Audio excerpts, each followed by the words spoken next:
2.3 million blocks of stone, stacked into the tallest thing human beings would build for nearly 4,000 years. And for most of that time, one story explained who moved them. 100,000 slaves, whips, an endless human chain dragging stone under the sun. That story has a single source: a Greek traveler named Herodotus, who walked into Egypt and wrote down what he was told. He wrote it more than 2,000 years after the last block was set. He was repeating tourist gossip about a monument that was already ancient when he saw it. For 20 centuries, that secondhand rumor was the answer. It survived the fall of the pharaohs and the fall of Rome, and then Hollywood poured concrete over it. The whip, the chained multitude, the great crowd groaning under the stone. By the time the rumor reached the movies, it had the weight of fact. Then the ground at Giza started giving up a different answer. The first crack came in 2013 in a cave on the Red Sea coast at a place called Wadi al-Jarf. A French team pulled out the oldest written papyri ever found in Egypt. One of them was a logbook, kept by an inspector named Mirror, who ran a crew of about 200 men.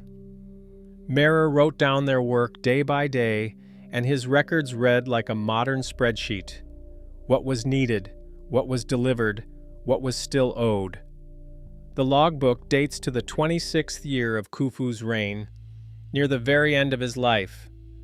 Mirror's crew hauled fine white limestone from the quarries at Tura across the river to the Great Pyramid, and archaeologists think that stone was the outer casing, the last smooth skin of the finished monument. When the boats rode low under a heavy load, a single round trip cost them an extra day, and the accounts tracked something a slave driver would never bother to write: rations, bread, beer, meat, moved in to feed the workforce. These men were paid. They were fed on the state's account. They were not property. But a single logbook could be an exception. One well-run crew does not undo 2,000 years of the whip. So the real question is where these people lived. And in 1988, an archaeologist named Mark Lehner found it.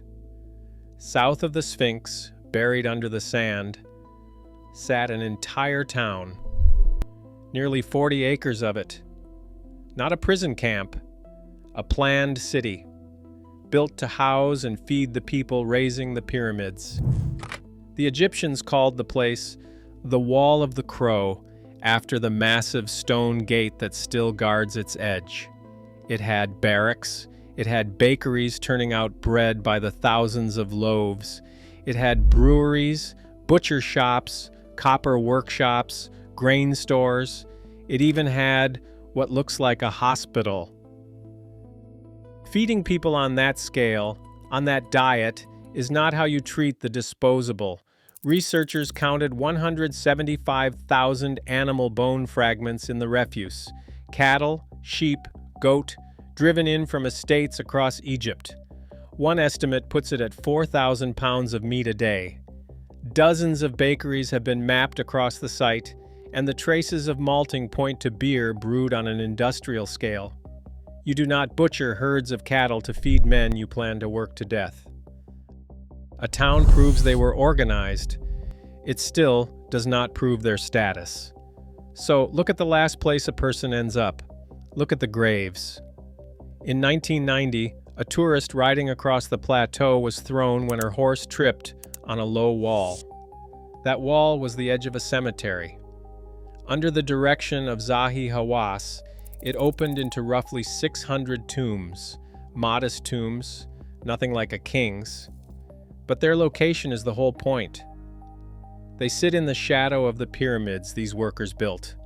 Inside were jars that once held beer and bread, set down for the afterlife. Hawass put it plainly: if these had been slaves, they would never have been buried at Giza, beside the pharaoh, given a home for eternity. That is his reading of it, and it is a strong one. But the hardest evidence is not in the tombs. It is in the bones themselves. The skeletons carry the marks of brutal labor. vertebrae crushed and compressed from years of hauling weight. That part fits the old image. What does not fit is what else the bones show. Broken arms and broken legs that were set and healed. Even amputations that the person survived and lived on after. Sit with what a healed fracture actually means. Someone set that bone, someone splinted it, and someone fed that worker and kept him through all the weeks he could not lift a thing. You do not nurse a slave back to health when you can replace him for free. You do that for a person who matters to you. The gangs even named themselves. One crew called itself the Friends of K Chufu, another the Drunkards of Menkara.